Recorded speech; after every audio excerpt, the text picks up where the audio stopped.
Hi hello ನಮಸ್ತೆ welcome back ಅನುಸವಿರ್ ಚೆನ್ ಲಾಗ್ಸ್. ಐ ಹೋಪ್ ಎಲ್ಲರೂ ಚೆನ್ನಾಗಿದ್ದೀರಾ. ನಾನಿವತ್ತು ಸಿಂಪಲ್ಲಾಗಿ ನಮಗೆ ಮನೆಯಲ್ಲೇ ಸಿಗೋವಂಥ ವಸ್ತುಗಳನ್ನು ನಾವು ಯಾವ ರೀತಿ ಯೂಸ್ ಮಾಡ್ಕೋಬೋದು, ಅನಿವಾರ್ಯತೆ ಇದ್ದಾಗ ಚಿಕ್ಕ ಚಿಕ್ಕ ವಸ್ತುಗಳು ನಮಗೆ ಯಾವ ರೀತಿ ಹೆಲ್ಪ್ ಆಗುತ್ತೆ ಅನ್ನೋದನ್ನು ತಿಳಿಸ್ಕೊಡ್ತಾ ಇದ್ದೀನಿ. ಸಿಂಪಲ್ ಟಿಪ್ಸ್ ಅಂತಲೇ ಹೇಳ್ಬೋದು. ಬನ್ನಿ ಏನೆಲ್ಲ ಟಿಪ್ಸ್ಗಳಂತ ನೋಡೋಣ. ಮನೆಯಲ್ಲಿ ಈ ರೀತಿ ಪೆನ್ ಕ್ಯಾಪ್ಗಳು ಇದ್ದೇ ಇರುತ್ತೆ. ಪೆನ್ ಖಾಲಿ ಆದಮೇಲೆ ನಾವು ಕ್ಯಾಪ್ಗಳನ್ನ ಎತ್ತಿಟ್ಕೊಳ್ಬಹುದು. ಇದು ಯಾವ ರೀತಿ ನಮಗೆ ಯೂಸ್ ಆಗುತ್ತೆ ಅಂತಂದರೆ, ಜಾಸ್ತಿ ಬಟ್ಟೆಗಳನ್ನ ವಾಶ್ ಮಾಡಿದಾಗ ಕ್ಲಿಪ್ಸು ಕೆಲವೊಮ್ಮೆ ಸಾಲ್ಟೇಜ್ ಬರೋ ಅಂಥದ್ದಿರುತ್ತೆ. ಶಾರ್ಟೇಜ್ ಬಂದಾಗ ನಾವು ಈ ರೀತಿ ಪೆನ್ ಕ್ಯಾಪ್ ಏನಿರುತ್ತೆ ಅದನ್ನು ನಾವು ಕ್ಲಿಪ್ಗಳ ರೀತಿ ಯೂಸ್ ಮಾಡ್ಕೋಬೋದು. ಖಂಡಿತ ಎಲ್ಲರ ಮನೇಲೂ ಪೆನ್ ಕ್ಯಾಪ್ಸ್ ಅಂತೂ ಇದ್ದೇ ಇರುತ್ತೆ.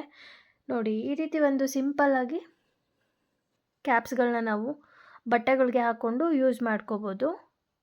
ನಾನಿಲ್ಲಿ 2 ದಾರ ಹಾಕಿರೋದ್ರಿಂದ ಸ್ವಲ್ಪ ಟೈಟ್ ಆಗ್ತಿದೆ ಹಾಕೋದಕ್ಕೆ, ಬಟ್ ಸಿಂಗಲ್ ದಾರ ಆದರೆ ಆರಾಮಾಗಿ ಹಾಕ್ಕೋಬೋದು. ಇನ್ನೊಂದು ಟಿಪ್ ಏನಂದರೆ, ಪೆಟಿಕೋಟ್ದು ಥ್ರೆಡ್ ಒಳಗಡೆ ಹೋಗ್ಬಿಟ್ಟಿರುತ್ತೆ ಅಥವಾ ಹೊಸ ಪೆಟಿಕೋಟ್ ಇರುತ್ತೆ, ಎಮರ್ಜೆನ್ಸಿಗೆ ನಾವು ಹಾಕ್ಕೋಬೇಕಾಗತ್ತೆ. ಬಟ್ ತುಂಬ ಟೈಮ್ ಇರಲ್ಲ ನಮ್ಮ ಹತ್ರ. ಅಂಥ ಟೈಮಲ್ಲಿ ಏನು ಮಾಡಬೇಕು ಅಂದರೆ, ನೋಡಿ, ಪೆನ್ನಿನ ತುದಿಗೆ ನಾವು ದಾರ ಏನಿದೆ ಅದನ್ನು ಚುಚ್ಚಿ ಕ್ಯಾಪನ್ನು ಕ್ಲೋಸ್ ಮಾಡಿ ಈ ರೀತಿ ಪೆನ್ನನ್ನು ಆ ಹೋಲ್ ಒಳಗಡೆಯಿಂದ ಈ ಸೈಡ್ ತೆಗೆದ್ರೆ ಈಸಿಯಾಗಿ ಕೇವಲ 10 ಸೆಕೆಂಡ್ಸಲ್ಲಿ ನಾವು ದಾರಾನ ಹಾಕ್ಕೋಬೋದು ಪೆಟಿಕೋಟ್ಗೆ. ನೋಡಿ, ಒಂದು ಪೆನ್ನಿಂದ ನಮಗೆ ಎಷ್ಟೆಲ್ಲ ಹೆಲ್ಪ್ಫುಲ್ ಇದೆ ಅಲ್ವಾ.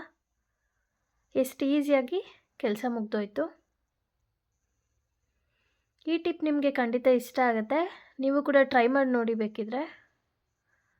ತುಂಬ ಈಸಿಯಾಗಿ ಪೆಟಿಕೋಟ್ ದಾರನ ನಾವು ಸೇರಿಸ್ಕೋಬೋದು. ಟೈಮ್ ಕೂಡ ಸೇವ್ ಆಗುತ್ತೆ. ನಾವು ಎಷ್ಟೇ ಪ್ರಿಪೇರ್ ಆಗಿದ್ರೂ ಕೆಲವೊಮ್ಮೆ ಯಾಮಾರ್ಬಿಟ್ಟಿರ್ತೀವಿ ಫಂಕ್ಷನ್ನು ಈ ಥರ ಎಲ್ಲ ಇದ್ದಾಗ. ಸೊ ಬ್ಯುಸಿ ಶೆಡ್ಯೂಲ್ ಇದ್ದಾಗ ಈ ಟಿಪ್ನ ನೆನ್ಪಿಟ್ಕೊಳ್ಳಿ. ಹಾಗೆಯೇ ನಾವು ವರ್ಕ್ ಬ್ಲೌಸು ಅಥವಾ ಫ್ಯಾನ್ಸಿ ಬ್ಲೌಸ್ ಏನಿರುತ್ತೆ, ನಾವು ಸ್ವೆಟ್ ಆಗೋದ್ರಿಂದ ಬ್ಲೌಸ್ ಕೆಳಗಡೆ ಎಲ್ಲ ಹಾರಮೋಲ್ ಹತ್ರ ಕರೆ ಆಗಿಬಿಡುತ್ತೆ ಬ್ಲೌಸು ವೆಟ್ಟಾಗಿ. ಸೊ ನಾವು ಈ ರೀತಿ ಆಗಬಾರ್ದು ಅಂತಂದರೆ ಸ್ವಲ್ಪ ಟಾಲ್ಕಮ್ ಪೌಡರ್, ಯಾವುದೇ ಪೌಡರ್ ಇರುತ್ತೆ ಅದನ್ನು ಈ ರೀತಿ ಹಾಕ್ಕೋಬೇಕು. ನೋಡಿ, ಸ್ವೆಟ್ ಪ್ಯಾಡ್ ಏನು ಸಿಗುತ್ತೆ ಅದು ಮತ್ತು ಈ ರೀತಿ ಪ್ಯಾಡ್ಸ್ 2 ಥರದ್ದು ಸಿಗುತ್ತೆ. ಇದನ್ನು ನಾವು ರೆಗ್ಯುಲರಾಗಿ ಯೂಸ್ ಮಾಡೋದ್ರಿಂದ, ವಾಷಬಲ್ ಅಲ್ಲದೆ ಇರೋ ಬ್ಲೌಸಿಗೆ ನಾವು ಈ ರೀತಿ ಹಾಕ್ಕೊಳ್ಳೋದ್ರಿಂದ ಬ್ಲೌಸ್ ಕೂಡ ನೀಟಾಗಿರುತ್ತೆ ಮತ್ತು ಯಾವುದೇ ಕರೆ ಕೂಡ ಆಗೋದಿಲ್ಲ. ಪೌಡರ್ನ ಈ ರೀತಿ ಬ್ಲೌಸ್ ಒಳಗಡೆ ಸ್ಪ್ರೆಡ್ ಮಾಡಿಬಿಟ್ಟು ನಾವು ಟಿಶ್ಯೂನ ಹಾಕ್ಕೋಬೇಕು. ನಮಗೆ ಎಕ್ಸ್ಟ್ರಾ ಸೇಫ್ಟಿ ಬೇಕಂದರೆ, ನಾನು ಆವಾಗಲೇ ತೋರಿಸಿದ್ನಲ್ಲ ಪ್ಯಾಡು, ಆ ಪ್ಯಾಡ್ನು ಕೂಡ ಈ ಪ್ಯಾಡ್ ಜೊತೆಗೆ ಅದನ್ನು ಕೂಡ ನಾವು ಡಬಲ್ ಪ್ರೊಟೆಕ್ಷನ್ ಆಗಿ ಯೂಸ್ ಮಾಡ್ಕೋಬೋದು. ಇದು ಕೂಡ ನಮಗೆ ಹೆಲ್ಪ್ಫುಲ್ಲಾಗಿರುತ್ತೆ ಮತ್ತು ಬ್ಲೌಸ್ ಕೂಡ ನೀಟಾಗಿರುತ್ತೆ. ನೋಡಿ, ಈ ರೀತಿ ಗಮ್ ಮಾಡ್ಕೋಬೇಕಿದನ್ನು.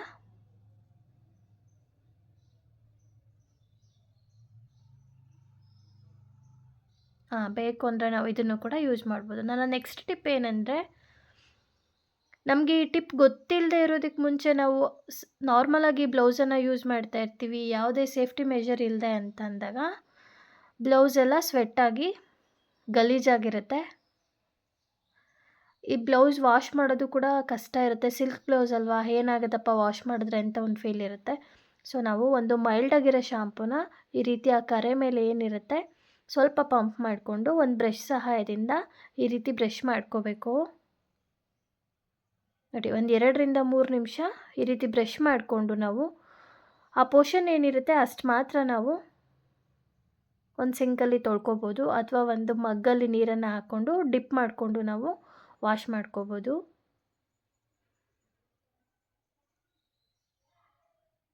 ಈ ರೀತಿ ವಾಶ್ ಮಾಡೋದ್ರಿಂದ ಕರೆ ಕೂಡ ನೀಟಾಗಿ ಹೋಗುತ್ತೆ.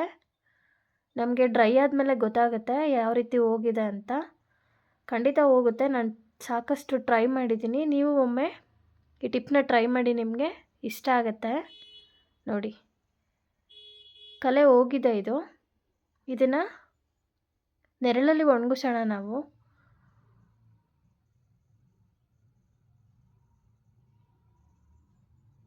ದೊಡ್ಡ ಬಿಸಿಲಿಗೆ ನಾವು ಸಿಲ್ಕ್ ಸ್ಯಾರೀಸ್ನೆಲ್ಲ ಹಾಕಬಾರ್ದು, ಶೇಡ್ ಆಗಿಬಿಡುತ್ತೆ. ಮೈಲ್ಡಾಗಿದ್ದಾಗ ಬೆಳಗ್ಗೆ 10 ಗಂಟೆ ಒಳಗಡೆ ಅಥವಾ ಸಂಜೆ 3 ಗಂಟೆ 4 ಗಂಟೆ ಮೇಲೆ ನಾವು ಬ್ಲೌಸ್ಗಳನ್ನ ಅಥವಾ ರೇಷ್ಮೆ ಸೀರೆಗಳನ್ನ ಒಣಗಿಸ್ಕೋಬೇಕು. ಇನ್ನೊಂದು ಟಿಪ್ ಏನಂದರೆ 7 ಪೀಸು ಮತ್ತು 6 ಪೀಸ್ ಪೆಟಿಕೋಟ್ಸ್ ಏನು ಬರುತ್ತೆ, ಇದು ನಾವು ಯಾರೆಲ್ಲ ಸಣ್ಣ ಇರ್ತೀವಿ ಆ ಥರದವ್ರು ಯೂಸ್ ಮಾಡಬೇಕು. ಮತ್ತು ಈ ಥರ ಶೇಪ್ ವೇರ್ ಥರ ಇನ್ನೊಂದು ಸ್ಟ್ರಕ್ಚಬಲ್ ಪೆಟಿಕೋಟ್ ಬರುತ್ತೆ ಸ್ಯಾರಿಗೆ, ತುಂಬ ಸ್ಟ್ರೆಚಬಲ್ ಆಗಿರುತ್ತೆ, ಕಂಫರ್ಟ್ ಆಗಿರುತ್ತೆ. ಸ್ವಲ್ಪ ದಪ್ಪ ಇರೋರು ಈ ಥರ ಶೇಪ್ ವೇರ್ ಇರೋವಂಥ ಪೆಟಿಕೋಟನ್ನು ಯೂಸ್ ಮಾಡಿದ್ರೆ ತುಂಬ ಸಣ್ಣ ಕೂಡ ಕಾಣಿಸ್ತಾರೆ, ಹಾಗೆ ಸ್ಯಾರಿ ಕೂಡ ಫಿಟ್ಟಿಂಗಾಗಿ ಚೆನ್ನಾಗಿ ಅನಿಸುತ್ತೆ.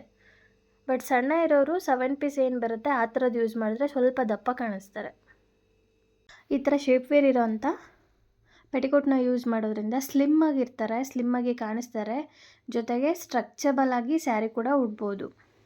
ನನ್ನ ನೆಕ್ಸ್ಟ್ ಟಿಪ್ ಏನಂತ ಅಂದರೆ, ಈ ರೀತಿ ಒಂದು ಸಿಲ್ಕ್ ಸ್ಯಾರಿಗೆ ಆಯಿಲ್ ಏನಾದರೂ ಬಿದ್ದಾಗ ಎಮರ್ಜೆನ್ಸಿ ಅಂತಂದರೆ ಒಂದು ಕಿಟ್ ಬ್ಯಾಗಲ್ಲಾದರೂ ಕೂಡ ಲೇಡೀಸು ಪೌಡರನ್ನು ಇಟ್ಕೊಂಡಿರ್ತಾರೆ, ಅಥವಾ ಎಲ್ಲ ಮನೆಯಲ್ಲೂ ಕೂಡ ಪೌಡರ್ ಸಿಗುತ್ತೆ. ಇವಾಗ ಸಡನ್ನಾಗಿ ಆಯಿಲ್ ಬಿತ್ತು ಅಂದಾಗ ನೋಡಿ, ಈ ರೀತಿ ಪೌಡರ್ನ ತಗೊಂಡು ನಾವು ಸ್ಪ್ರೆಡ್ ಮಾಡಬೇಕು. ಉಲ್ಟಾ ಸೈಡು ಅದು ಜಾಸ್ತಿ ಸ್ಪ್ರೆಡ್ ಆಗ್ತಿದೆ ಅಂದಾಗ ಉಲ್ಟಾ ಸೈಡು ನಾವು ಪೌಡರ್ನ ಹಾಕಿ ಈ ರೀತಿ ಚೆನ್ನಾಗಿ ಸ್ಪ್ರೆಡ್ ಮಾಡ್ಕೋಬೇಕು.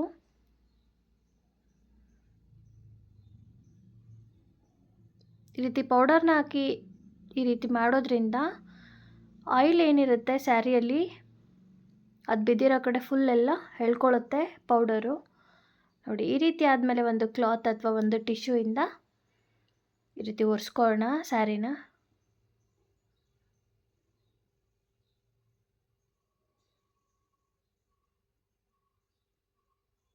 ನೋಡಿ, ಆಯಿಲ್ ಬಿದ್ದ ತಕ್ಷಣ ಈ ರೀತಿ ಮಾಡಿದ್ರೆ ನಮಗೆ ಸ್ವಲ್ಪನೂ ಕಲೆ ಇರಲ್ಲ.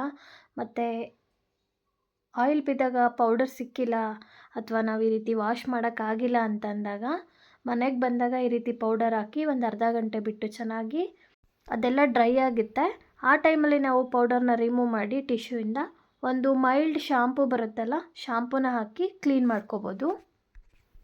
ಖಂಡಿತ ಆಯಿಲು ಸ್ಯಾರಿಯಿಂದ ರಿಮೂವ್ ಮಾಡ್ಕೋಬೋದು ಆರಾಮಾಗಿ. ಯಾರೆಲ್ಲ ನನ್ನ ಚಾನಲ್ ಸಬ್ಸ್ಕ್ರೈಬ್ ಮಾಡದೆ ನೋಡ್ತಾ ಇದ್ದೀರಾ, ಸಬ್ಸ್ಕ್ರೈಬ್ ಮಾಡ್ಕೊಂಡು ನೋಡಿ, ಪಕ್ಕದಲ್ಲಿರುವಂಥ ಬೆಲ್ಲೈಕನ್ ಕ್ಲಿಕ್ ಮಾಡಿ ನನ್ನ ಎಲ್ಲ ವಿಡಿಯೋ ನೋಟಿಫಿಕೇಷನ್ ಕೂಡ ನೀವು ಪಡಿಬೋದು. ನನ್ನ ಈ ಟಿಪ್ ವಿಡಿಯೋ ನಿಮಗೆ ಇಷ್ಟ ಆದಲ್ಲಿ ಯಾವ ಟಿಪ್ ಇಷ್ಟ ಆಯಿತು ಅಂತ ನನಗೆ ಮರೀದೆ ಕಮೆಂಟ್ ಸೆಕ್ಷನಲ್ಲಿ ತಿಳಿಸಿ. Thank you for watching. Take care, bye.